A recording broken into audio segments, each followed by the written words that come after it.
à tous, je vous retrouve aujourd'hui pour une nouvelle vidéo Pause Patrimoine. On va parler patrimoine naturel. Je suis à Mésanger sur le site du Guetzel où je vais aller à la rencontre de David Madiot qui est responsable des espaces naturels pour le compte de la communauté de communes d'Écoévron. Au programme aujourd'hui, pour vous, j'ai revêtu mes plus belles bottes afin d'aller découvrir l'extraordinaire biodiversité de ce site, à la fois sur l'eau et sur les berges, à travers une balade au fil de l'eau. Allez, suivez-moi, c'est parti!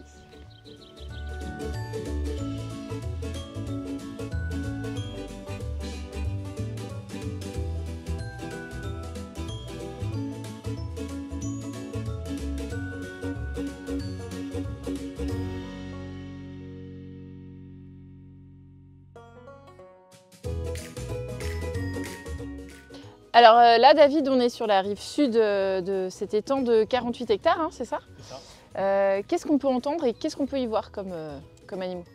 Alors, il faut rappeler quand même que l'étang du Guetzel, il bénéficie quand même de nombreux habitats naturels, hein, aussi bien sur la rive que sur le plan d'eau en lui-même. Hein. Donc on va retrouver quand même une belle diversité en termes de végétation, hein, donc avec des zones de soleil, des roselières, des zones qui ressemblent plutôt à des zones quand même dégagées avec des plages et une végétation plus ou moins haute. Donc on va retrouver évidemment sur la partie aquatique les canards notamment, en tout cas c'est les espèces phares sur le site.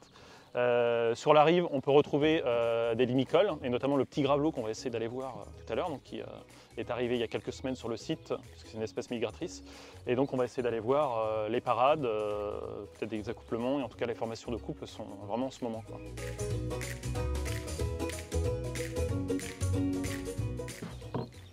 Et donc pour finir sur le petit gravelot, David, tu nous disais tout à l'heure, il niche au sol, c'est ça? Oui, il niche au sol comme la plupart des limicoles. C'est une grande famille d'oiseaux qui se nourrit et niche au sol. Et donc très souvent on va le retrouver sur des petites langues de terre, souvent sableuses, donc où il va juste creuser, aménager un petit nid très sommaire, et donc la femelle vient pondre ses œufs dans voilà, juste un petit renfoncement. Et les œufs sont très mimétiques, donc voilà, ça épouse quasiment la couleur du sol, en tout cas du substrat. Et en tout cas sur certains sites il y a peu de dérangement, et donc la couleur des œufs permet en tout cas d'éviter le dérangement, d'éventuelles prédations aussi, puisque voilà, il y a quand même aussi beaucoup d'œufs ou de jeunes qui peuvent se faire prédater.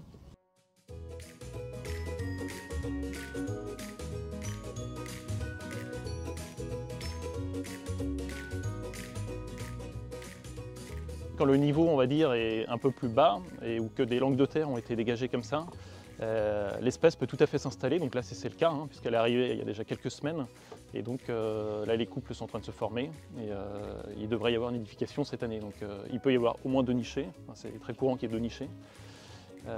Donc une première là justement courant mai, et puis après donc les jeunes vont s'envoler, on va dire, sur la fin du mois de juin, début juillet, et d'après le couple peut enchaîner sur une nouvelle couvée.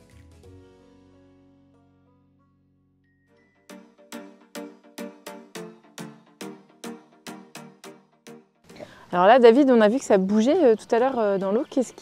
C'est quoi là comme animal? Qu'est-ce qui se passe? Oui, là on est dans la queue d'étang, donc la plus grande queue d'étang du Guetzel, qui est côté route d'Ambert, hein, sur la queue sud-est. Et on a donc une majorité de nénuphars là, qui couvrent la zone. Et donc on a à cette période-là, donc courant mai, des carpes qui viennent sur ce secteur-là, parce qu'il y a une faible hauteur d'eau et c'est une zone de frais qui est privilégiée. Donc les carpes, voilà, mâles et femelles, se concentrent sur cette zone-là, se rapprochent des berges. C'est pour ça qu'on voit les nénuphars bouger. Il y a des carpes qui viennent en surface aussi, donc il y a les mâles qui déposent leur laitance et puis les femelles également qui déposent leurs œufs. Donc voilà, il faut atteindre une certaine température de l'eau pour assister à ce phénomène-là, hein. Ça dure des fois que 15 jours, 3 semaines, et puis après c'est terminé. Donc on a beaucoup de carpes ici Sur l'étang, c'est l'espèce qui domine largement. Sur la dernière pêche qui a été réalisée il y a un peu plus de 2 ans maintenant, il y a eu un peu plus de 12 tonnes de poissons qui ont été pêchés, et il y avait un peu plus de 4 tonnes de carpes.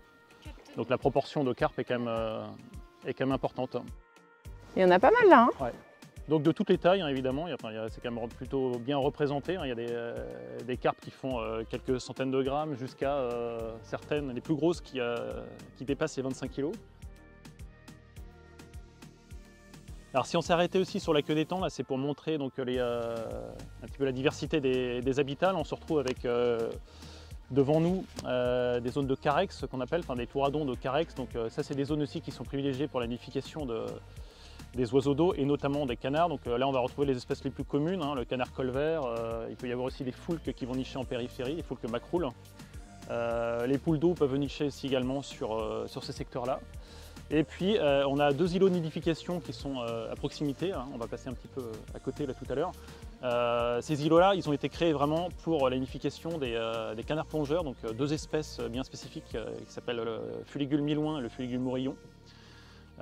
C'est des espèces qui sont relativement communes dans les coévrons, mais par contre qui sont quand même beaucoup plus rares à l'échelle nationale et même à l'échelle européenne. Donc en tout cas, on a la chance dans les coévrons d'avoir des populations nicheuses assez importantes pour ces 2 espèces.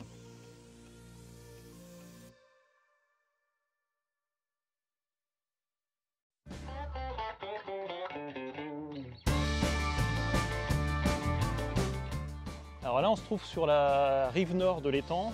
C'est la zone où est la partie la plus boisée. Il y a une trentaine d'hectares en boisement. Et sur la rive, on va retrouver ici une végétation assez diversifiée avec beaucoup de berges qui sont colonisées par des saules, des bouleaux, des aulnes. Et on retrouve aussi certains secteurs où il y a une plante protégée qui s'appelle la potentille des marais. Qui malheureusement est peu visible en ce moment puisqu'il y a quand même un envahissement par la végétation des ligneux notamment, les bouleaux et les saules. Et donc cette plante-là en fait est plus présente ou quasiment plus présente sur le secteur. Et pour la faire on va dire réapparaître, il faudrait opérer des opérations de gestion sur le site avec des réouvertures de milieu puisqu'elle demande évidemment à être on va dire en lumière davantage. De la même manière, on va retrouver des grèves, ce qu'on appelle des grèves à littorelles. C'est une plante qui est protégée au niveau national. On en retrouve un petit peu plus loin là, sur les rives qui sont davantage sableuses. Et là encore, c'est une plante qui est très rare, en tout cas à l'échelle nationale, et qu'on peut retrouver sur vraiment des secteurs bien délimités, quoi. Alors, parmi les autres aménagements en faveur de la biodiversité, on a procédé à l'installation d'une trentaine de nichoirs pour les oiseaux et une vingtaine de nichoirs pour les chauves-souris. Donc tout autour de l'étang du Guetsel. Donc là on peut voir par exemple un gîte à chauves-souris qui permet l'installation de différentes espèces puisque c'est un site qui est quand même très intéressant pour les chauves-souris, essentiellement dû à la présence du boisement en partie nord du site qui accueille on va dire de très nombreux arbres et qui sont quand même plutôt âgés, donc avec des arbres à cavité qui sont très intéressants pour les populations de chauves-souris. Et pour les mésanges, on va retrouver donc c'est toujours ce type de nichoir avec essentiellement des mésanges bleues et des mésanges charbonnières. Donc là on est en plein dans la période de nidification.